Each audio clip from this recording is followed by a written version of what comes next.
मैं एक बारी फिर आप जी की सेवा में हाजिर होवा। ऐसी दीख्या, ये जो दीख्या शब्द आया इनके दो अर्थ ने। एक अर्थ है सिक्ख्या लैनी ते दूसरा अर्थ है पुरातन समय के अंदर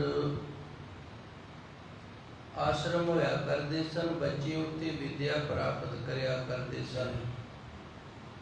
ये आश्रम सन जिहड़े बिल्कुल शांत जगह ते नगर चों बाहर होया करते सन। जदों बच्चे की विद्या संपूर्ण हो जाती फिर वो अपने गुरु नूं उस विद्या के बदले कुछ ना कुछ भेंट करता, उन्होंने भी दीख्या आख्या जाता सी। इस पावन शब्द के अंदर धन गुरु महाराज जी ने ऐसी दीख्या जन स्यो मंगा एक गुर सिख की वडियाई की है कि हे सच्चे सतगुरु जी, आप जी की संगत तो आप जी तो मैं ये सिक्ख्या ये दीख्या लैनी चाहता हाँ, ये दीख्या मंगता हाँ। केड़ी दीख्या कि जेड़ा पहुँचा होया है उसकी मैनू संगत प्राप्त हो जाए, जेड़ा पहुँचा होया है उसकी सेवा जिहड़ी है वो मैनू प्राप्त होवे, जेड़ा पहुँचा होया है उस दे अंग संग मैं उस दे पास ही रवां, उस दे चरणां दी धूड़ी है जिहड़ी वो मैनू मिले। क्योंकि इस संसार दे अंदर एक नूं तां सोझी नहीं भी इस मार्ग ते तुरना है, एक नूं सोझी है पर उसने रस्ता नहीं पूछया, एक के वो अजे रस्ते पुछदा फिरदा है। आ कई ने जिहड़े तकरीबन 60-70 साल की उम्र हो जाती है ते पुछदे ने सानू सिमरन किवें करना चाहिए, सानू मूल मंत्र कदों ते किन्ना जपना चाहिए, सानू गुरु मंत्र किन्ना जपना चाहिए। इत्थों तक कि 5 बाणियां ने जिहड़ियां धन गुरु महाराज जी ने सानू जपण दे लई, सिमरन दे लई, पढ़न दे लई दित्तियां ने, उन्हां दे बाबत भी अजे पुछदे ने। ये रस्ता पुछण वाले ने, रस्ता पुछदे ने, तुरदे नहीं। एक तुर पए ने, एक तुरे जा रहे ने ते एक मंजिल ते पहुँच गए ने। अज दे शब्द दे अंदर जो मंजिल ते पहुँच गए उस गुरसिख के चरणों की धूड़, उस गुरसिख की सिक्ख्या, क्योंकि जिहड़ा पहुँचे है ना दसेगा तो भी इस रस्ते ते आन के मैं इत्थे पहुँचिया। जिहड़ा बेचारा जे पहुँचे नहीं जां रस्ते दे विच जां अजे आप ही रस्ता पुछदा जां तुरे ही नहीं, वो दूजियां नूं की दसेगा। जिहड़ा पहुँच गया है उस तो ये दीख्या मिल जाए, ये सिक्ख्या मिल जाए भाई गुरु सवारिया तू पहुँचे तो सानू भी दस किहड़ी युक्ति दे नाल, किस प्रेम भावना दे नाल, किस श्रद्धा दे नाल तू इस मंजिल ते पहुँचे। ऐसी दीख्या जान स्यो मंगा। हे सच्चे सतगुर, हे प्रभु परमात्मा, आप जी दे जेड़े गुर सिख ने ना उन्हां तो मैं ये सिक्ख्या जिहड़ी ये मंगदा ते आप जी तो भी ये सिक्ख्या की मंग करदा हाँ जी। तुमरो ध्यान तुम्हारो रंगा, ते सिक्ख्या दे विच मंगना की है, तुमरो ध्यान हर वक्त आप जी दे चरनां दे विच मेरा ध्यान जुड़िया रहे। तुम्हारो रंगा ते तेरे प्रेम रंग दे विच ही मैं रंगिया रवां। आ कोई गरीबड़ा जिहा बंदा होवे ना, उन्होंने जे कितों 1000 रुपया मिल जाए तो वह अपनी पा लवे तो फिर थोड़े थोड़े समय बाद वो अपनी जेब से हथ मारता रहता है। हुण इहदा ध्यान है ना जिहड़ा वो जेब से जाता है, क्योंकि 1000 रुपया जिहड़ा बड़ी मुश्किल दे नाल इहनूं प्राप्त होया, इहदे वास्ते बड़ी वड्डी दौलत है। ध्यान है जिहड़ा वारी वारी उत्थे जाता है। इस तरह बच्चे जदों क्लास दे विच बैठे होंदे ने, उन्हां दा पढ़न नूं मन ना करे तो फिर वो टाइम दे वाली वारी वारी जाते ने, ध्यान उत्थे ही जाता है। कई बारी मेरे नाल भी हो जाता है तो फिर मैं अपने आप को बड़ा फटकारदा। हथ विच गुरका साहिब हुंदा है ਤੇ ਇਸ ਤਰ੍ਹਾਂ ਹੁੰਦਾ ਵੀ ਇੰਨੇ ਕੁ ਸਮੇਂ ਦੇ ਵਿੱਚ ਆਪਾਂ ਸੁਖਮਨੀ ਸਾਹਿਬ ਦੀ ਬਾਣੀ ਹੈ ਜਿਹੜੀ ਇਹ ਪੜ੍ਹ ਲੈਣੀ ਹੈ। ਧਿਆਨ ਹੈ ਜਿਹੜਾ ਉਹ ਸਮੇਂ ਤੇ ਜਾਂਦਾ, ਗੁਰਬਾਣੀ ਵੱਲ ਨਹੀਂ ਜਾਂਦਾ। ਹੋ ਸਕਦਾ ਤੁਹਾਡੇ ਨਾਲ ਵੀ ਇਸ ਤਰ੍ਹਾਂ ਹੁੰਦਾ ਹੋਵੇ। ਮੈਂ ਬਿਲਕੁਲ ਸੱਚੀ ਗੱਲ ਦੱਸੀ ਏ, ਮੇਰੇ ਨਾਲ ਇਸ ਤਰ੍ਹਾਂ ਕਈ ਵਾਰੀ ਹੋ ਜਾਂਦਾ ਹੈ। ਗੁਰਕਾ ਸਾਹਿਬ ਲੈ ਕੇ ਸੁਖਮਨੀ ਸਾਹਿਬ ਦਾ ਪਾਠ ਸ਼ੁਰੂ ਕਰੀਦਾ ਹੈ ਤੇ ਧਿਆਨ ਹੈ ਨਾ ਜਿਹੜਾ ਉਹ ਘੜੀ ਦੇ ਵੱਲ ਚਲਾ ਜਾਂਦਾ ਹੈ ਵੀ ਕਦੋਂ ਸਮਾਂ ਪੂਰਾ ਹੋਵੇ, ਕਿੰਨਾ ਸਮਾਂ ਹੋਰ ਲੱਗੇਗਾ, ਕਿੰਨਾ ਸਮਾਂ ਲੱਗ ਗਿਆ। ਤੇ ਜੇ ਸੱਚੇ ਸਤਿਗੁਰ ਦੀ ਕਿਰਪਾ ਹੋ ਜੇ, ਐਸੀ ਦੀਖਿਆ ਜਨ ਸਿਓ ਮੰਗਾ। ਹੈ ਸੱਚੇ ਸਤਿਗੁਰ, ਹੈ ਮੇਰੇ ਵਾਹਿਗੁਰੂ ਜੀ, ਜਨ ਦਾ ਅਰਥ ਗੁਰਸਿੱਖ ਹੈ। ਜਿਹੜੇ ਤੇਰੇ ਗੁਰਸਿੱਖ ਤੈਨੂੰ ਪਹੁੰਚੇ ਹੋਏ ਨੇ, ਤੇਰੇ ਦਰ ਤੱਕ ਜਿਹੜੇ ਪਹੁੰਚ ਗਏ ਨੇ, ਉਹਨਾਂ ਤੋਂ ਮੈਂ ਇਹ ਸਿੱਖਿਆ ਲਵਾਂ, ਉਹਨਾਂ ਨੂੰ ਮੈਂ ਇਹ ਦਕਸ਼ਨਾ ਦੇਵਾਂ ਕਿ ਉਹ ਮੇਰੇ ਤੇ ਕਿਰਪਾ ਕਰਕੇ ਤੁਮਰੋ ਧਿਆਨ, ਮੇਰੇ ਅੰਦਰ ਜਿਹੜਾ ਧਿਆਨ ਹੈ ਨਾ ਉਹ ਤੇਰਾ ਹੀ ਰਵੇ, ਮੇਰਾ ਧਿਆਨ ਹੋਰ ਪਾਸੇ ਨਾ ਜਾਵੇ, ਕੇਵਲ ਤੇ ਕੇਵਲ ਤੇਰੇ ਚਰਨਾਂ ਦੇ ਨਾਲ ਜੁੜਿਆ ਰਵੇ। ਤੁਮਾਰੋ ਰੰਗਾ, ਤੇ ਆਪ ਜੀ ਦੇ ਪ੍ਰੇਮ ਦੇ ਵਿੱਚ ਹੀ ਮੈਂ ਆਪਣੇ ਮਨ ਨੂੰ ਰੰਗ ਕੇ ਰੱਖਾਂ ਜੀ। ਤੁਮਰੀ ਸੇਵਾ ਤੁਮਾਰੇ ਅੰਗਾ। ਅੱਗੇ ਧੰਨ ਗੁਰੂ ਮਹਾਰਾਜ ਜੀ ਰਹਿਮਤ ਕਰਦੇ ਨੇ, ਹੇ ਸੱਚੇ ਸਤਿਗੁਰ ਜੀ, ਇਹ ਤੇਰੀ ਕਿਰਪਾ ਹੋ ਜਾਵੇ। ਤੁਮਰੀ ਸੇਵਾ, ਤੇਰੇ ਗੁਰਸਿੱਖ ਤੋਂ ਮੈਂ ਇਹ ਸਿੱਖ ਲਵਾਂ ਜਿਹਦੇ ਨਾਲ ਮੈਂ ਤੇਰੀ ਸੇਵਾ ਦੇ ਵਿੱਚ ਲੱਗਿਆ ਰਵਾਂ। ਤੁਮਾਰੇ ਅੰਗਾ, ਤੇ ਅੰਗ ਸਾਡੇ ਸਰੀਰ ਦੇ ਹੁੰਦੇ ਨੇ। ਤੁਮਾਰੇ ਅੰਗਾ, ਤੇ ਅੰਗ ਦਾ ਅਰਥ ਹੈ ਆਪ ਜੀ ਦੇ ਹੀ ਮੈਂ ਸਾਥ ਰਵਾਂ। ਜਿਹੜੀ ਸੰਗਤ ਹੈ ਉਹ ਵੀ ਆਪ ਜੀ ਦੀ ਮੈਨੂੰ ਪ੍ਰਾਪਤ ਹੋ ਜਾਏ। ਤੁਮਰੀ ਸੇਵਾ, ਇਹ ਮੇਰੇ ਵਾਹਿਗੁਰੂ, ਹੈ ਸੱਚੇ ਸਤਿਗੁਰ ਜੀ, ਤੁਸੀਂ ਕਿਰਪਾ ਕਰੋ, ਤੁਹਾਡੇ ਗੁਰਸਿੱਖਾਂ ਤੋਂ ਮੈਨੂੰ ਇਹ ਸਿੱਖਿਆ ਮਿਲ ਜਾਵੇ ਜਿਹੜੇ ਪਹੁੰਚੇ ਹੋਏ ਨੇ, ਕਿ ਉਹ ਜਿਵੇਂ ਤੇਰੇ ਚਰਨਾਂ ਦੇ ਨਾਲ ਧਿਆਨ ਨੂੰ ਜੋੜ ਕੇ ਰੱਖਦੇ ਨੇ, ਉਸੇ ਤਰ੍ਹਾਂ ਮੇਰਾ ਧਿਆਨ ਵੀ ਤੇਰੇ ਚਰਨਾਂ ਦੇ ਵਿੱਚ ਜੁੜ ਜਾਵੇ। ਜਿਵੇਂ ਉਹ ਗੁਰੂ ਸਵਾਰੇ ਆਪ ਜੀ ਦੇ ਨਾਲ ਪ੍ਰੇਮ ਭਾਵਨਾ ਦੇ ਨਾਲ ਪ੍ਰੇਮ ਬਣਾ ਕੇ ਰੱਖਦੇ ਨੇ, ਜਿਨ੍ਹਾਂ ਦਾ ਮਨ ਤੇਰੇ ਪ੍ਰੇਮ ਦੇ ਵਿੱਚ ਰੰਗਿਆ ਗਿਆ ਏ, ਤੇ ਮੇਰੇ ਤੇ ਵੀ ਕਿਰਪਾ ਹੋ ਜਾਵੇ, ਮੇਰਾ ਮਨ ਵੀ ਤੇਰੇ ਪ੍ਰੇਮ ਦੇ ਵਿੱਚ ਰੰਗਿਆ ਰਵੇ। ਤੁਮਰੀ ਸੇਵਾ, ਤੇ ਆਪ ਜੀ ਦੇ ਗੁਰਸਿੱਖਾਂ ਤੋਂ ਮੈਂ ਤੇਰੀ ਸੇਵਾ ਜਿਹੜੀ ਕਰਨੀ ਹੈ ਇਹ ਸਿੱਖ ਲਵਾਂ ਤੇ ਤੇਰੀ ਸੇਵਾ ਦੇ ਵਿੱਚ ਲੱਗਿਆ ਰਵਾਂ। ਤੁਮਾਰੇ ਅੰਗਾਰ, ਹਰ ਵਕਤ ਤੇਰੀ ਜਿਹੜੀ ਸੰਗਤ ਹੈ ਸੱਚੇ ਸਤਿਗੁਰ ਜੀ ਉਹ ਮੈਨੂੰ ਪ੍ਰਾਪਤ ਹੋਵੇ ਜੀ।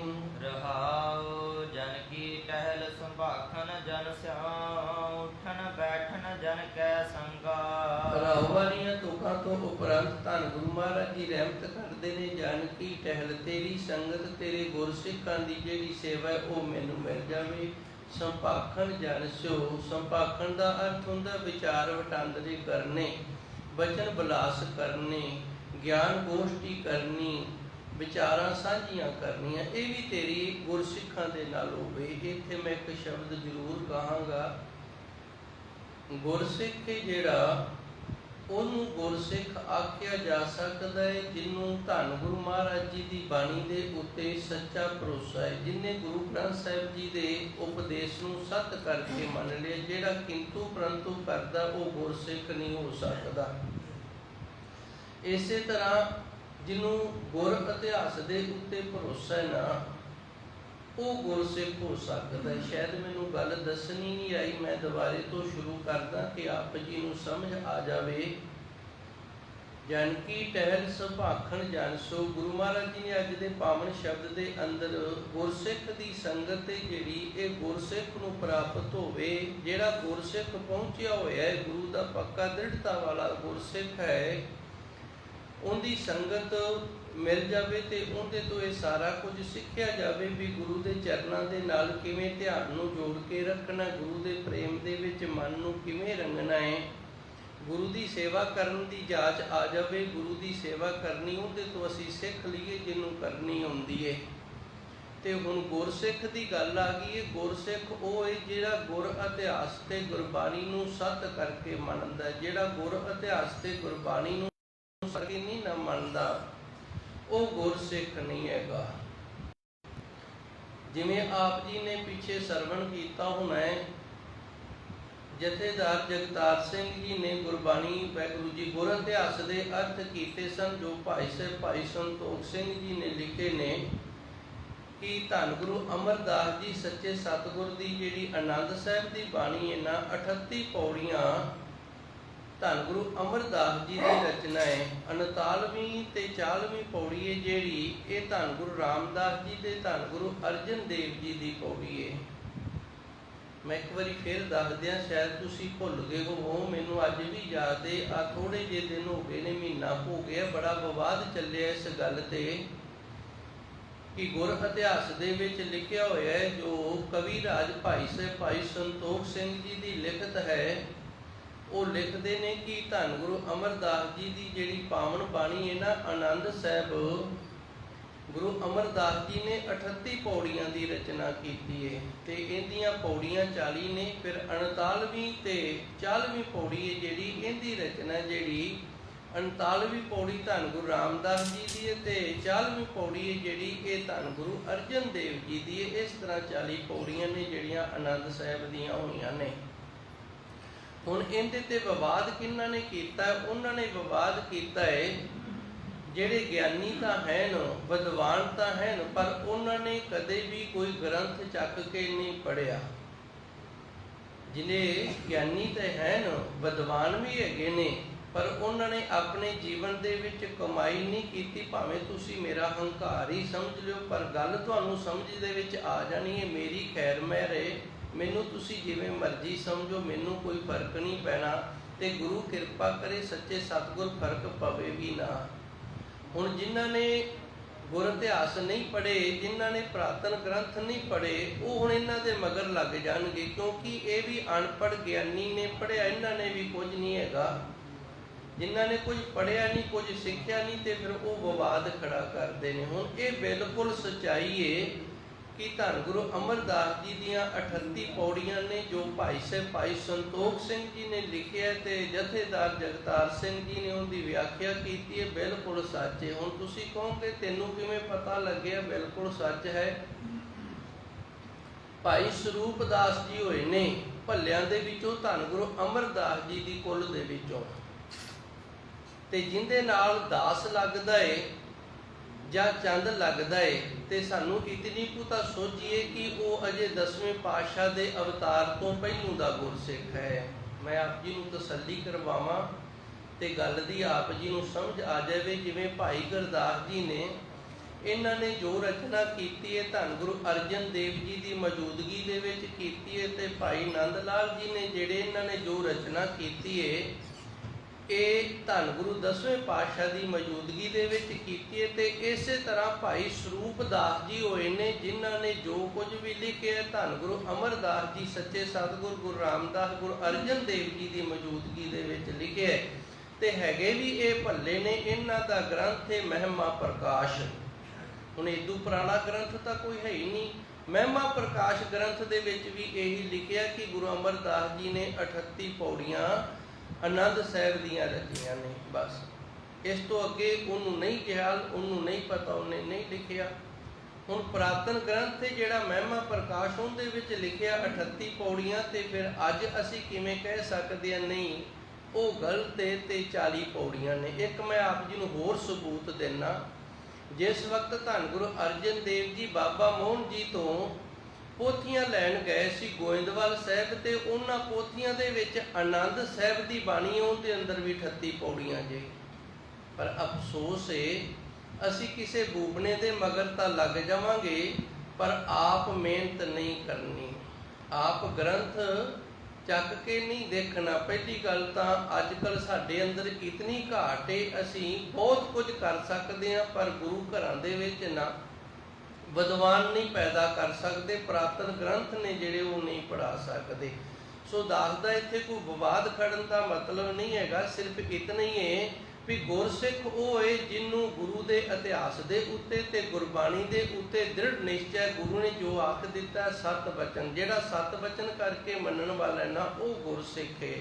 ਦੂਜਾ ਗੁਰਸਿੱਖ ਨਹੀਂ ਹੋ ਸਕਦਾ। ਤੇ ਇਸ ਤਰ੍ਹਾਂ ਦੇ ਗੁਰਸਿੱਖ ਦੀ ਜਿਹੜੀ ਸੇਵਾ ਹੈ ਨਾ, ਇਸ ਤਰ੍ਹਾਂ ਦੇ ਗੁਰਸਿੱਖ ਦੇ ਨਾਲ ਜਿਹੜੇ ਵਚਨ ਵਿਲਾਸ ਕਰਨੇ ਨੇ, ਧੰਨ ਗੁਰੂ ਅਰਜਨ ਦੇਵ ਜੀ ਉਹਦੀ ਵਡਿਆਈ ਕਰ ਰਹੇ ਨੇ। ਜਨ ਕੀ ਟਹਿਲ ਸੰਭਾਖਣ ਜਨ ਸੋ, ਕਿਉਂਕਿ ਆਪਾਂ ਇੱਕ ਦੂਜੇ ਨਾਲ ਵਿਚਾਰਾਂ ਕਰਦੇ ਹਾਂ ਨਾ। ਸੰਭਾਖਣ ਦਾ ਅਰਥ ਹੈ ਇੱਕ ਦੂਜੇ ਦੇ ਨਾਲ ਵਿਚਾਰਾਂ ਸਾਂਝੀਆਂ ਕਰਨੀਆਂ, ਗਿਆਨ ਗੋਸ਼ਟੀ ਕਰਨੀ, ਗੁਰ ਇਤਿਹਾਸ ਬਾਰੇ ਤੇ ਗੁਰੂ ਮਹਾਰਾਜ ਜੀ ਦੀ ਪਾਵਨ ਬਾਣੀ ਬਾਰੇ ਇੱਕ ਦੂਜੇ ਤੋਂ ਕੁਝ ਪੁੱਛਣਾ ਤੇ ਕੁਝ ਦੱਸਣਾ।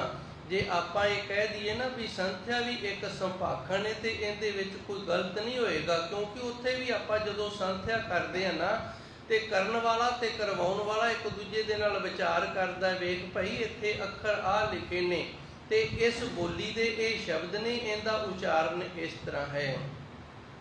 ਸੋ ਧੰਨ ਗੁਰੂ ਅਰਜਨ ਦੇਵ ਜੀ ਸੱਚੇ ਸਤਿਗੁਰ ਕਿਰਪਾ ਕਰਦੇ ਨੇ। ਜਾਨਕੀ ਟਹਿਲ ਸੰਭਾਖਣ ਜਨ ਸਿਓ, ਜਿਹੜਾ ਤੇਰਾ ਗੁਰਸਿੱਖ ਤੇਰੇ ਤੱਕ ਪੁੱਜਿਆ ਹੋਇਆ ਹੈ ਸੱਚੇ ਸਤਿਗੁਰ, ਜਿਹਨੂੰ ਆਪ ਜੀ ਦੇ ਗੁਰ ਇਤਿਹਾਸ ਦੇ ਤੇ ਗੁਰਬਾਣੀ ਦੇ ਉੱਤੇ ਦ੍ਰਿੜ ਨਿਸ਼ਚੈ ਸਤ ਬਚਨ ਵਾਲਾ ਹੈ, ਉਸ ਦੀ ਸੇਵਾ ਕਰਨ ਨੂੰ ਮਿਲ ਜਾਵੇ। ਸੰਭਾਖਣ ਤੇ ਜਿਹੜੀਆਂ ਵਿਚਾਰਾਂ ਨੇ ਉਹ ਵੀ ਉਹਦੇ ਨਾਲ ਕਰਨ ਨੂੰ ਮਿਲ ਜਾਣ।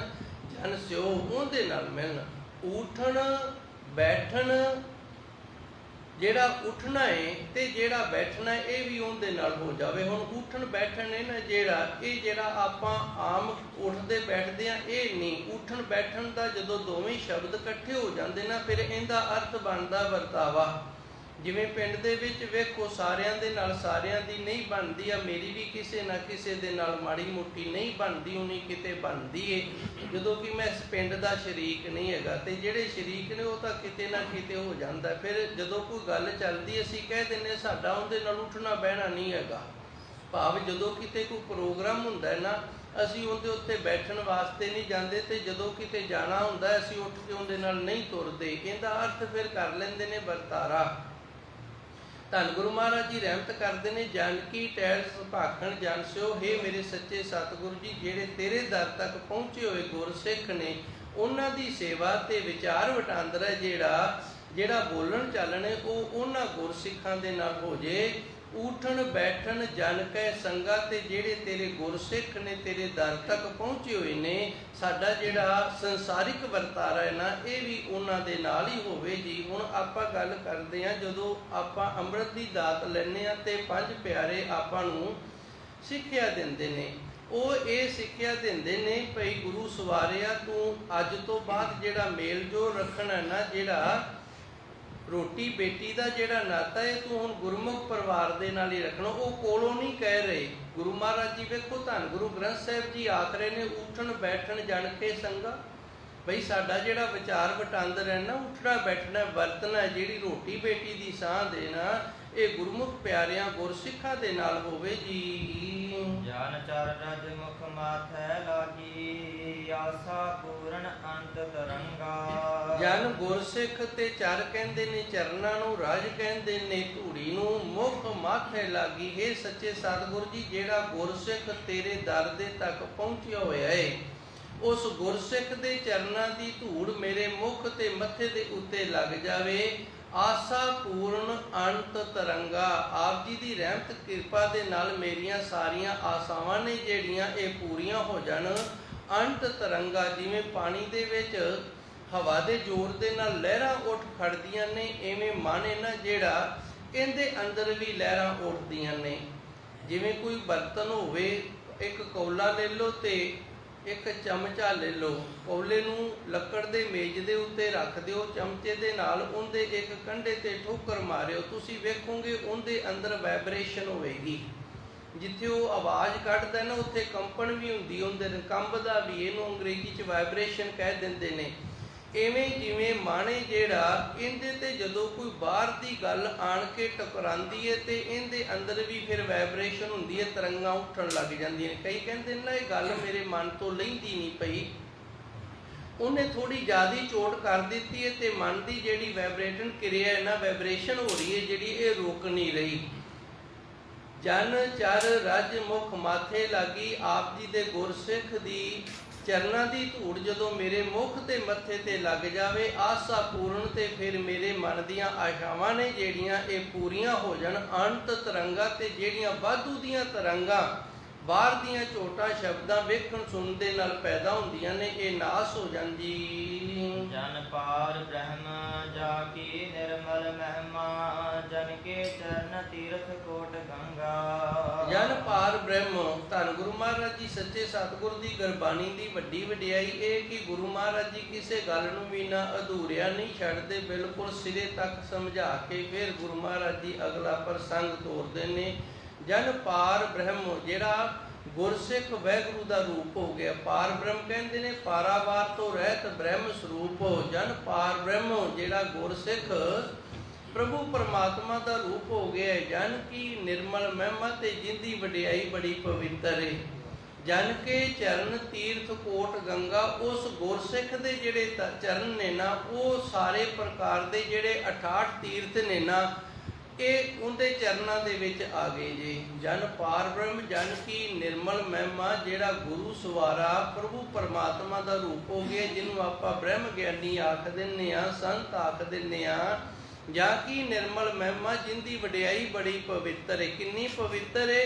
ਜਨ ਕੇ ਚਰਨ ਤੀਰਥ ਕੋਟ ਗੰਗਾ, ਕਰੋੜਾਂ ਪ੍ਰਕਾਰ ਦੀਆਂ ਗੰਗਾ ਤੇ 68 ਤੀਰਥ ਨੇ ਨਾ ਜਿਹੜੇ ਉਹ ਗੁਰੂ ਸਵਾਰੇ ਦੇ ਗੁਰਮੁਖ ਬ੍ਰਹਮ ਗਿਆਨੀ ਸੰਤ ਮਹਾਤਮਾ ਦੇ ਚਰਨਾਂ ਦੇ ਵਿੱਚ ਆਣ ਕੇ ਵਸ ਜਾਂਦੇ ਹਨ ਜੀ। ਜਨ ਕੀ ਧੂਰ ਕੀਓ ਮਜਨ ਨਾਨਕ, ਜਨਮ ਜਨਮ ਕੇ ਹਰੇ ਕਲੰਗਾ। ਇਸ ਤਰ੍ਹਾਂ ਦਾ ਗੁਰਸਿੱਖ ਜਿਹੜਾ ਹੈ ਇਹਦੇ ਚਰਨਾਂ ਦੀ ਧੂੜੀ ਦੇ ਵਿੱਚ ਜੇ ਕਿਤੇ ਇਸ਼ਨਾਨ ਹੋ ਜਾਵੇ, ਧੰਨ ਗੁਰੂ ਨਾਨਕ ਦੇਵ ਜੀ ਰਹਿਮਤ ਕਰਦੇ ਨੇ, ਜਨਮਾਂ ਜਨਮਾਂਤਰਾਂ ਦੇ ਸਾਡੇ ਕੀਤੇ ਹੋਏ ਪਾਪ ਗੁਨਾਹ ਨੇ ਜਿਹੜੇ ਨਾ, ਕਲੰਕਾਂ ਦਾ ਅਰਥ ਹੁੰਦਾ ਕਲੰਕ ਲੱਗਣਾ। ਜਿਵੇਂ ਵੇਖੋ ਚੰਦ ਨੂੰ ਕਲੰਕ ਲੱਗਿਆ ਹੋਇਆ ਹੈ ਤੇ ਪਤਾ ਨਹੀਂ ਕਦੋਂ ਦੀਆਂ ਸਦੀਆਂ ਦਾ ਲੱਗਿਆ ਹੈ, ਤੇ ਬ੍ਰਹਮਾ ਜਿਹੜਾ ਇਹਨੂੰ ਕਲੰਕ ਲੱਗੇ, ਕਲੰਕ ਲੱਗੇ ਤੋਂ ਇਹਦੇ 5 ਮੂੰਹ ਹੋ ਗਏ ਸਨ।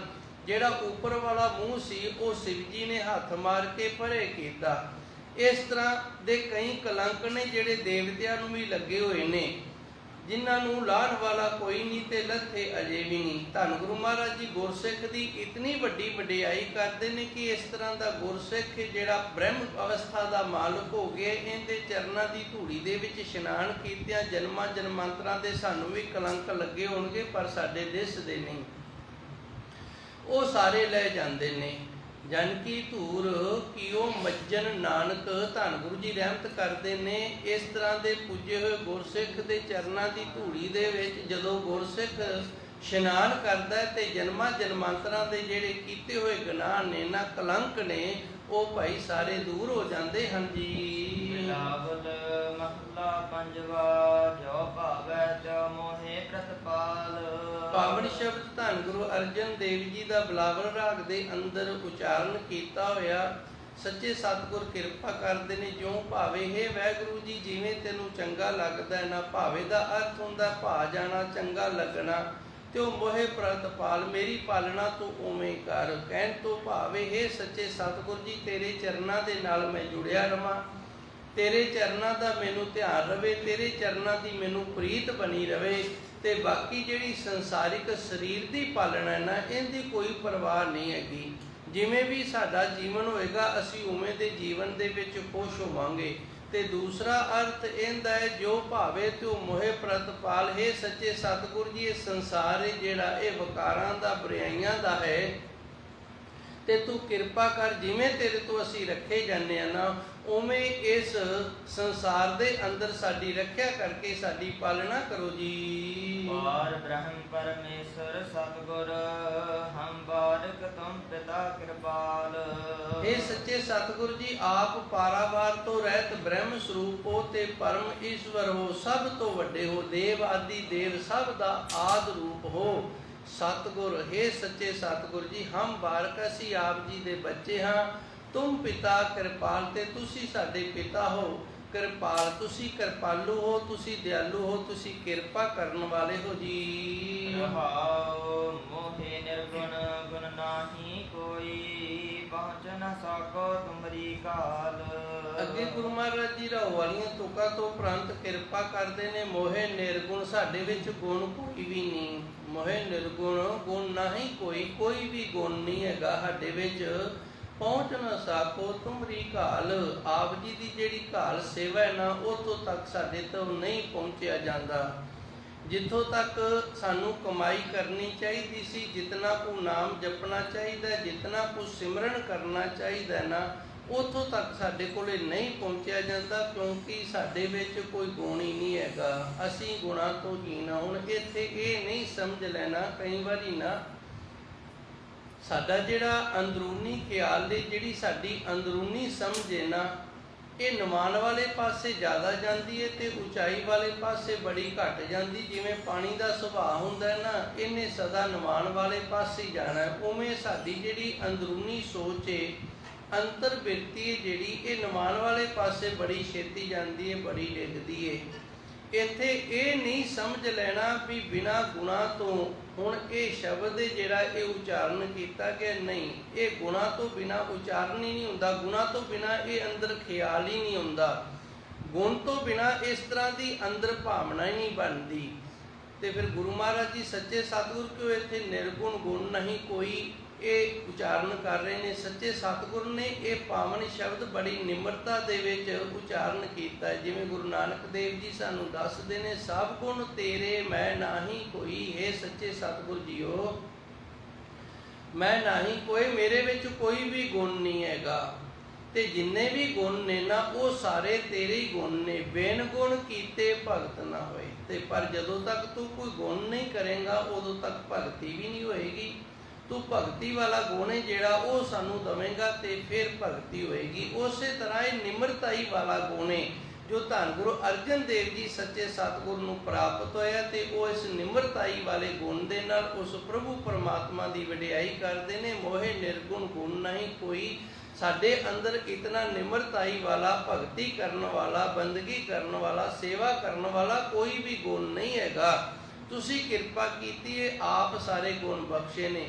ਪਹੁੰਚ ਨਾ ਸਾਕੋ ਤੁਮਰੀ ਘਾਲ, ਘਾਲ ਦਾ ਅਰਥ ਹੁੰਦਾ ਘਾਲਣਾ, ਘਾਲਣੀ, ਮਿਹਨਤ ਕਰਨੀ।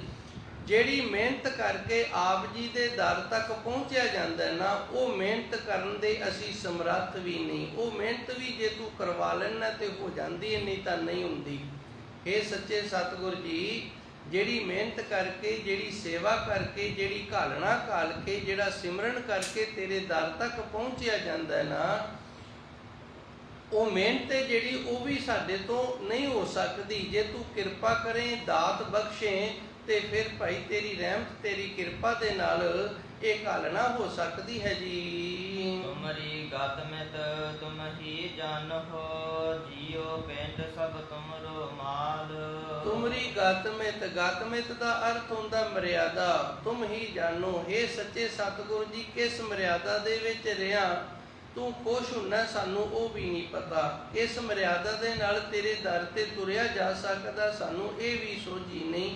ਤੂੰ ਆਪ ਹੀ ਜਾਣਦਾ ਹੈ। ਜੀਉ ਪਿੰਡ, ਇਹ ਸਰੀਰ ਤੇ ਇਹਦੇ ਅੰਦਰ ਜੋ ਜੀਵ ਆਤਮਾ ਵਸੀ ਹੋਈ ਹੈ, ਸਭ ਤੁਮਰੋ ਮਾਲ, ਇਹ ਸਾਰਾ ਕੁਝ ਤੇਰਾ ਹੀ ਹੈ। ਜੋ ਵੀ ਹੈ ਸੱਚੇ ਸਤਿਗੁਰ ਜੀ, ਇਹ ਸਾਰਾ ਕੁਝ ਤੇਰਾ ਹੀ ਹੈ, ਤੇ ਤੂੰ ਆਪ ਹੀ ਕਿਰਪਾ ਕਰਕੇ ਆਪਣੀ ਮਰਿਆਦਾ ਦੇ ਵਿੱਚ ਸਾਨੂੰ ਬੰਨ੍ਹ ਕੇ ਰੱਖਦਾ ਹੈ। ਆਪ ਹੀ ਰਹਿਮਤ ਕਰਕੇ ਸੇਵਾ ਕਰਵਾ ਲੈਣਾ ਹੈ, ਆਪ ਹੀ ਰਹਿਮਤ ਕਰਕੇ ਸਿਮਰਨ ਕਰਵਾ ਲੈਣਾ ਹੈ, ਆਪ ਹੀ ਕਿਰਪਾ ਕਰਦਾ ਹੈ, ਗੁਣਾਂ ਦੀ ਦਾਤ ਬਖਸ਼ਿਸ਼ ਕਰਕੇ ਬੰਦਗੀ ਕਰਵਾ ਲੈਣਾ ਹੈ ਜੀ। ਅੰਤਰ ਜਾਮੀ ਪੁਰਖ ਸੁਆਮੀ, ਅਨਬੋਲਤ ਹੀ ਜਾਣਹੁ ਹਾਲ। ਇਹ ਸੱਚੇ ਸਤਿਗੁਰ ਜੀ, ਤੂੰ ਸਾਡੇ ਅੰਦਰ ਵਸਿਆ ਹੋਇਆ। ਅੰਤਰ ਜਾਮੀ ਦਾ ਅਰਥ ਹੈ ਅੰਦਰ ਦੀ ਜਾਣਨ ਵਾਲਾ, ਤੇ ਅੰਦਰ ਦੀ ਜਾਣਨ ਵਾਲਾ ਜਿਹੜਾ ਉਹ ਸਾਡੇ ਅੰਦਰ ਵਸਿਆ ਹੋਇਆ। ਪੁਰਖ ਪਰਿਪੂਰਨ ਹੈ ਤੇ ਪੂਰਨ ਰੂਪ ਦੇ ਵਿੱਚ ਸਾਰਿਆਂ ਦੀ ਰੱਖਿਆ ਕਰਨ ਵਾਲਾ ਹੈ। ਅਧੂਰਾ ਨਹੀਂ ਹੈਗਾ, ਪੂਰਾ ਹੈ। ਪੁਰਖ ਦਾ ਅਰਥ ਹੈ ਪਰਿਪੂਰਨ, ਪੂਰਨ ਰੂਪ ਦੇ ਵਿੱਚ ਰੱਖਿਆ ਕਰਨ ਵਾਲਾ, ਪੂਰਾ। ਇਹ ਜਿਵੇਂ ਜਪਜੀ ਸਾਹਿਬ ਦੀ ਬਾਣੀ ਮੂਲ ਮੰਤਰ ਦੇ ਅੰਦਰ ਹੁੰਦਾ ਹੈ ਨਾ, ਕਰਤਾ ਪੁਰਖ, ਉਸੇ ਤਰ੍ਹਾਂ ਇੱਥੇ ਅੰਤਰਜਾਮੀ ਪੁਰਖ ਆਇਆ ਹੈ। ਕਰਤਾ ਪੁਰਖ ਦਾ ਅਰਥ ਹੈ ਉਹਨੇ ਸ੍ਰਿਸ਼ਟੀ ਨੂੰ ਕੀਤਾ ਹੋਇਆ ਹੈ, ਪਰ ਉਹ ਅਧੂਰਾ ਕਰਤਾ ਨਹੀਂ। ਇੱਕ ਦਿਨ ਦਾਸ ਨੇ ਅੱਗੇ ਵੀ ਥੋੜੀ ਜਿਹੀ ਮਿਹਨਤ ਕੀਤੀ ਸੀ ਵੀ ਇਸ ਗੱਲ ਦੀ ਸਮਝ ਆ ਜਾਵੇ। ਗੁਰਬਾਣੀ ਦੇ ਅੰਦਰ ਇੱਕ ਸ਼ਬਦ ਦੇ ਨਾਲ ਦੂਜਾ ਸ਼ਬਦ ਜਦੋਂ ਜੋੜ ਕੇ ਲਿਖਿਆ ਜਾਂਦਾ ਹੈ ਨਾ, ਉਹਦਾ ਫਿਰ ਅਰਥ ਜਿਹੜਾ ਉਹ ਬੜਾ ਡੂੰਘਾਈ ਦੇ ਵਿੱਚ ਚਲਾ ਜਾਂਦਾ ਹੈ। ਅੰਤਰਜਾਮੀ, ਸਾਡੇ ਅੰਦਰ ਦੀ ਜਾਣਨ ਵਾਲਾ। ਹੁਣ ਅੰਦਰ ਦੀ ਜਾਣਨ ਵਾਲਾ ਜਿਹੜਾ ਉਹ ਪੁਰਖ ਹੈ, ਉਹ ਪੂਰਨ ਰੂਪ ਦੇ ਵਿੱਚ ਜਾਣਦਾ ਹੈ, ਅਧੂਰਾ ਨਹੀਂ ਹੈਗਾ। ਇਹ ਅਧੂਰਾ ਤੇ ਪੂਰਾ ਜਿਹੜਾ, ਇਹਨੂੰ ਇਸ ਤਰ੍ਹਾਂ ਸਮਝ ਲਓ ਜਿਵੇਂ ਸਾਡੇ ਘਰ ਦੇ ਵਿੱਚ ਮਕਾਨ ਨੇ, ਤੇ ਮਕਾਨ ਵਾਲਾ ਬਣਾਉਣ ਵਾਲਾ ਜਿਹੜਾ ਮਿਸਤਰੀ ਹੈ ਨਾ, ਇਹ ਪੂਰਾ ਮਿਸਤਰੀ ਨਹੀਂ ਹੈਗਾ, ਅਧੂਰਾ ਮਿਸਤਰੀ ਹੈ, ਅਰਧ ਮਿਸਤਰੀ ਹੈ। ਅਰਧ ਮਿਸਤਰੀ ਕਿਉਂ ਹੈ? ਕਿਉਂਕਿ ਇੱਟਾਂ ਇਹਨੂੰ ਕਿਤੋਂ ਹੋਰ ਲਿਆਉਣੀਆਂ ਪੈਂਦੀਆਂ ਨੇ, ਸੀਮਿੰਟ ਕਿਤੋਂ ਹੋਰ ਲਿਆਉਣਾ ਪੈਂਦਾ, ਬਜਰੀ ਕਿਤੋਂ ਹੋਰ ਲਿਆਉਣੀ ਪੈਂਦੀ ਹੈ। ਬਾਕੀ ਚੀਜ਼ਾਂ ਇਹ ਪੈਦਾ ਨਹੀਂ ਕਰ ਸਕਦਾ, ਤੇ ਬਾਕੀ ਚੀਜ਼ਾਂ ਕਿਤੋਂ ਹੋਰ ਲਿਆ ਕੇ ਫਿਰ ਇਹ ਕਿਤੇ ਜਾ ਕੇ ਚਿਨਾਈ ਕਰਕੇ ਮਕਾਨ ਬਣਾਉਂਦਾ ਹੈ। ਪਰ ਉਹ ਪ੍ਰਭੂ ਪਰਮਾਤਮਾ ਜਦੋਂ ਸਾਡੀ ਰਚਨਾ ਕਰਦਾ ਨਾ, ਉਹਨੂੰ ਕਿਤੋਂ ਕੁਝ ਲਿਆਉਣਾ ਨਹੀਂ ਪੈਂਦਾ, ਉਹ ਸਾਰਾ ਕੁਝ ਆਪ ਹੀ ਬਣਾ ਕੇ ਹੱਡੀਆਂ, ਮਾਸ, ਨਾੜੀਆਂ, ਕੇਸ, ਜੋ ਵੀ ਸਾਡੇ ਸਰੀਰ ਦੇ ਅੰਦਰ ਸਾਨੂੰ ਅੰਗ ਚਾਹੀਦੇ ਹੁੰਦੇ ਨੇ, ਉਹ ਸਾਰੇ ਦੇ ਸਾਰੇ ਆਪ ਹੀ ਤਿਆਰ ਕਰਦਾ ਹੈ। ਮਸ਼ੀਨਰੀ ਦੀ ਤਰ੍ਹਾਂ ਇੱਧਰੋਂ ਉੱਧਰੋਂ ਲਿਆ ਕੇ ਤਿਆਰ ਨਹੀਂ ਕਰਦਾ। ਇਹਨੂੰ ਆਖਦੇ ਨੇ ਪੂਰਾ ਜਿਹੜਾ ਆਪਣੀ ਰਚਨਾ ਦੇ ਲਈ ਕਿਸੇ ਤੋਂ ਕੁਝ ਵੀ ਨਾ ਲਵੇ। ਅੰਤਰਜਾਮੀ ਹੁਣ ਅੰਦਰ ਦੀ ਜਾਣਦਾ ਹੈ, ਪਰ ਉਹ ਇਸ ਤਰ੍ਹਾਂ ਨਹੀਂ ਜਾਣਦਾ ਵੀ ਕਿਸੇ ਤੋਂ ਕੁਝ ਪੁੱਛ ਲਿਆ ਤੇ ਕਿਸੇ ਤੋਂ ਕੁਝ ਪੁੱਛ ਲਿਆ ਤੇ ਫਿਰ ਅੰਦਰ ਦੀ ਜਾਣ ਲਿਆ। ਆ ਕਈ ਬਾਬੇ ਨੇ ਨਾ ਜਿਹੜੇ, ਇਹਨਾਂ ਦੇ ਕੋਲ ਜਦੋਂ ਕੋਈ ਜਾਂਦਾ, ਇਹਨਾਂ ਨੇ ਆਪਣੇ ਕੁਝ ਇੱਕ ਸੇਵਾਦਾਰ ਛੱਡੇ ਹੁੰਦੇ ਨੇ ਵੀ ਤੂੰ ਪਤਾ ਕਰਨੀ ਕੌਣ ਕਿੱਥੋਂ ਦਾ ਤੇ ਕੀ ਤਕਲੀਫ ਹੈ, ਕਿਵੇਂ। ਉਹ ਜਦੋਂ ਬਾਬਾ ਜੀ ਪਾਸ ਜਾਂਦੇ ਨੇ ਤੇ ਉਹ ਸੇਵਕਾਂ ਨੇ ਪਹਿਲੂ ਦੱਸਿਆ ਹੁੰਦਾ ਵੀ ਆ ਫਲਾਣਾ ਬੰਦਾ ਆ ਰਿਹਾ ਇਸ ਪਿੰਡ ਦਾ ਹੈ ਤੇ ਇਹਨੂੰ ਆਹ ਤਕਲੀਫ ਹੈ। ਫਿਰ ਉਹ ਬਾਬਾ ਦੇ ਪਾਸ ਜਦੋਂ ਜਾਂਦੇ ਨੇ, ਬਾਬਾ ਕਹਿੰਦਾ ਤੂੰ ਫਲਾਣੇ ਪਿੰਡ ਚੋਂ ਆਇਆ, ਤੇ ਅਗਲਾ ਬੜਾ ਹੈਰਾਨ ਹੋ ਜਾਂਦਾ ਵੀ ਬਾਬਾ ਤਾਂ ਅੰਤਰਜਾਮੀ ਹੈ। ਇਸ ਅੰਤਰਜਾਮੀ ਬਾਬੇ ਨੇ ਮੇਰਾ ਪਿੰਡ ਹੀ ਪੁੱਛ ਲਿਆ, ਤੇ ਫਿਰ ਪੁੱਛਦਾ ਤੈਨੂੰ ਆਹ ਤਕਲੀਫ ਹੈ, ਤੇ ਇਹ ਫਿਰ ਹੋਰ ਹੈਰਾਨ ਹੋ ਜਾਂਦਾ, ਲੈ ਬਾਬੇ ਨੂੰ ਤੇ ਮੇਰੇ ਦੁੱਖ ਦਾ ਵੀ ਪਤਾ, ਬਾਬਾ ਦਾ ਅੰਤਰਜਾਮੀ। ਪਰ ਜਿਹੜਾ ਵਿਚਾਰਾ ਪਹੁੰਚਿਆ ਹੋਇਆ ਨਾ, ਉੱਥੇ ਗਿਆ ਹੋਇਆ, ਉਹਨੂੰ ਇਸ ਗੱਲ ਦਾ ਨਹੀਂ ਪਤਾ ਵੀ ਬਾਬਾ ਤਾਂ ਜਿਹੜਾ ਹੈ ਨਾ, ਇਹ ਅੰਤਰਜਾਮੀ ਜ਼ਰੂਰ ਹੈ, ਪਰ ਇਹ ਕਿਸੇ ਦੇ ਸਹਾਰੇ ਦੇ ਨਾਲ ਮੇਰੀ ਅੰਦਰ ਦੀ ਗੱਲ ਜਾਣ ਰਿਹਾ। ਮੇਰੇ ਕੋਲ ਹੁਣ ਗੱਲ ਪਕੜ ਲਓ, ਆ ਗਈ ਹੋਣੀ ਹੈ। ਅੰਤਰਜਾਮੀ ਪੁਰਖ ਉਹ ਹੈ ਜਿਹਨੂੰ ਕਿਸੇ ਦੇ ਸਹਾਰੇ ਦੀ ਲੋੜ ਨਾ ਪਵੇ ਤੇ ਆਪਣੇ ਆਪ ਹੀ ਸਾਰੀ ਅੰਦਰ ਦੀ ਗੱਲ ਨੂੰ ਜਾਣਦਾ ਹੋਵੇ। ਅੰਤਰਜਾਮੀ ਪੁਰਖ ਸੁਆਮੀ ਤੂੰ ਸਾਡਾ ਮਾਲਕ ਹੈ ਤੇ ਪੂਰਨ ਰੂਪ ਦੇ ਵਿੱਚ ਸਾਡੇ ਅੰਦਰ ਦੀ ਗੱਲ ਨੂੰ ਜਾਣਦਾ ਹੈ। ਅਣਬੋਲਤ ਬੋਲਣਾ ਨਹੀਂ ਪੈਂਦਾ, ਅਣਬੋਲਤ ਹੀ ਜਾਣੋ ਹਾਲ। ਸਾਡਾ ਜਿਹੜਾ ਹਾਲ ਹੈ ਨਾ, ਜੋ ਸਾਡੇ ਤੇ ਬੀਤ ਰਹੀ ਹੈ, ਜੋ ਸਾਡੇ ਨਾਲ ਹੋ ਰਹੀ ਹੈ, ਉਹਨੂੰ ਹਾਲ ਆਖਦੇ ਨੇ। ਹਾਲ ਦਾ ਅਰਥ ਵੈਸੇ ਵਰਤਮਾਨ ਹੁੰਦਾ ਹੈ।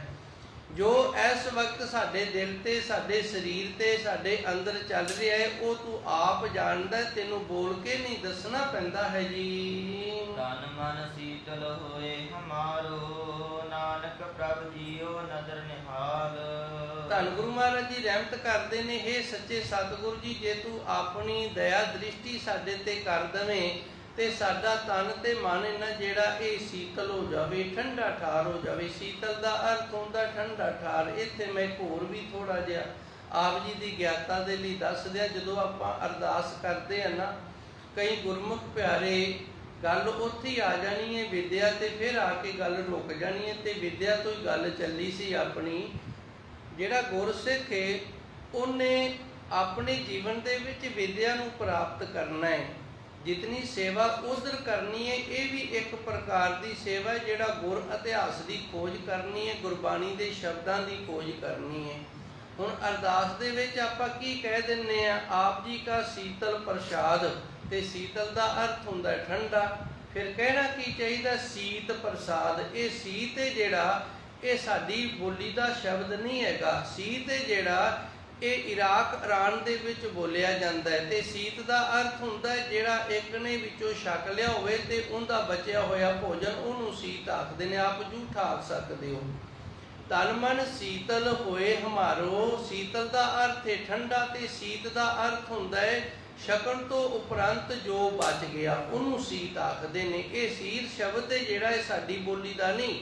ਜੇ ਇੱਧਰ ਸੀਤ ਆਖਾਂਗੇ ਤੇ ਫਿਰ ਠੰਡਾ ਸ਼ਬਦ ਬਣੇਗਾ। ਸਿਆਲ ਦੇ ਵਿੱਚ ਜਦੋਂ ਠੰਡੀ ਹਵਾ ਚੱਲਦੀ ਤੇ ਅਸੀਂ ਕਹਿ ਦਿੰਦੇ ਅੱਜ ਤਾਂ ਬੜੀ ਸੀਤ ਪੈ ਰਹੀ ਹੈ। ਇਹ ਸਾਡੀ ਬੋਲੀ ਦੇ ਵਿੱਚ ਸੀਤ ਹੈ ਜਿਹੜਾ, ਉਹਦਾ ਅਰਥ ਠੰਡਾ ਹੋ ਸਕਦਾ ਹੈ।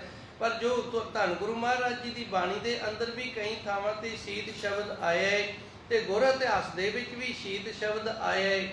ਕਿਉਂਕਿ ਗੁਰੂ ਮਹਾਰਾਜ ਜੀ ਹਜ਼ੂਰੀ ਦੇ ਅੰਦਰ ਕਾਬਲ ਕੰਧਾਰ ਦੇ ਵੱਲੋਂ ਬੜੀਆਂ ਸੰਗਤਾਂ ਆਇਆ ਕਰਦੀਆਂ ਸਨ, ਤੇ ਇਸ ਤਰ੍ਹਾਂ ਜਦੋਂ ਸੰਗਤਾਂ ਦੂਰੋਂ ਦੂਰੋਂ ਮੇਲ ਖਾਂਦੀਆਂ ਨੇ, ਫਿਰ ਸ਼ਬਦ ਵੀ ਮਿਲ ਜਾਂਦੇ ਨੇ। ਇੱਕ ਦੂਜੇ ਦੇ ਸ਼ਬਦ ਨੇ ਜਿਹੜੇ ਉਹ ਵਰਤੋਂ ਦੇ ਵਿੱਚ ਆਉਣ ਲੱਗ ਜਾਂਦੇ ਨੇ। ਤਨ ਮਨ ਸੀਤਲ ਹੋਏ ਹਮਾਰੋ, ਹੇ ਸੱਚੇ ਸਤਿਗੁਰੂ ਜੀ, ਤੂੰ ਕਿਰਪਾ ਕਰ, ਰਹਿਮਤ ਕਰ, ਸਾਡੇ ਅੰਦਰ ਦੀ ਤ੍ਰਿਸ਼ਨਾ ਵਾਲੀ ਅੱਗ ਜਿਹੜੀ ਇਹ ਬੁਝ ਜਾਵੇ, ਤੇ ਤਨ ਤੇ ਮਨ ਜਿਹੜਾ ਇਹ ਠੰਡਾ ਠਾਰ ਸੀਤਲ ਹੋ ਜਾਵੇ।